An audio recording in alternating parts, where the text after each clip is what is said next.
પાટણના હરીશ સામૂહિક આરોગ્ય કેન્દ્રમાં હોસ્પિટલની અસુવિધાઓ બાબતે આરોગ્ય મંત્રીની રજૂઆત કરાઈ।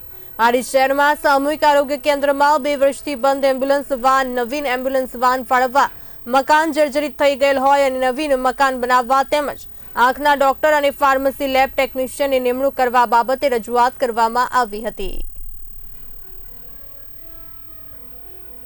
શહેરમાં સામૂહિક આરોગ્ય કેન્દ્રમાં છેલ્લા 2 વર્ષથી વધુ ટાઈમથી એમ્બ્યુલન્સ બંધ હાલતમાં છે અને તેનું મકાન પણ જર્જરિત હાલતમાં છે।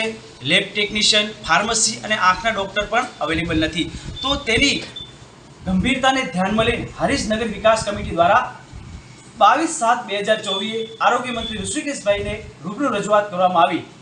તેના અનુસંધાને આરોગ્ય વિભાગ દ્વારા દરેક વિભાગને સૂચના આપી દેવામાં આવી। અત્યારે હારીજમાં એમ્બ્યુલન્સ માટે 108 મારફતે કામગીરી થઈ રહી છે। અત્યારે એમ્બ્યુલન્સ ફેબ્રિકેશનમાં છે અને અંદાજિત ગુજરાતમાં 54 જેવી એમ્બ્યુલન્સ આપવાની થાય છે, જેમાં આપણા હારીજની પણ એમ્બ્યુલન્સ છે।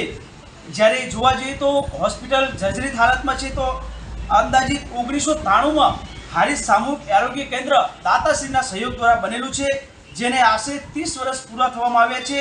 જે અત્યારે મકાન ડિસમેન્ટલ કરીને નવી બનાવવાનું ઊભું કરવાનું થાય છે, પરંતુ અત્યારે સામૂહિક આરોગ્ય કેન્દ્ર નવીન મકાન બાંધકામ માટે જમીન ઉપલબ્ધ થતાની સાથે જ અગાઉ વર્ષમાં નાણાકીય જોગવાઈની કાર્યવાહી હાથ ધરવામાં આવશે તેવા કમિશનર દ્વારા જવાબ આપવામાં આવ્યા છે।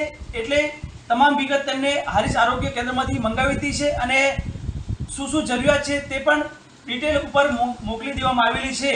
અને અત્યારે જે એમ્બ્યુલન્સમાં તકલીફ પડી રહી છે, તો જલિયાન ગ્રુપ દ્વારા શ્રી મિતેશભાઈ ઠક્કરની એમ્બ્યુલન્સ ચાલે છે, તેનો સહયોગ લેવામાં આવી રહ્યો છે। તો તેના સહયોગ થકી અત્યારે એ એમ્બ્યુલન્સથી દર્દીઓને રિફર કરવામાં આવી રહ્યા છે। અને જ્યારે આપણે એમ્બ્યુલન્સની વાત કરીએ તો ઝડપીમાં ઝડપી આપણે એમ્બ્યુલન્સ મળે તેવી નગર વિકાસ કમિટીમાંથી સરકારને ફરી રિમાઇન્ડ કરવામાં આવશે।